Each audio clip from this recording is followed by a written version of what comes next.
of the end, temporarily. And then season 6 is a whole other story.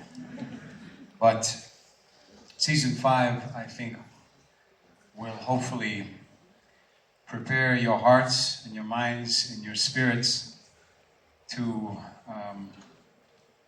be able to make sense of what's to come after season 5. It's a season full of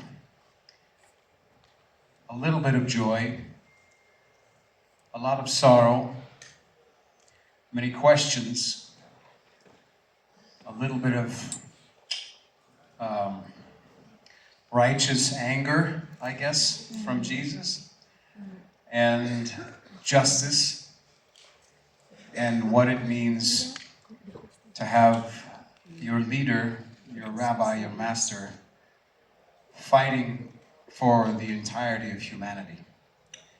And I think that's, for me, what season 5 is about.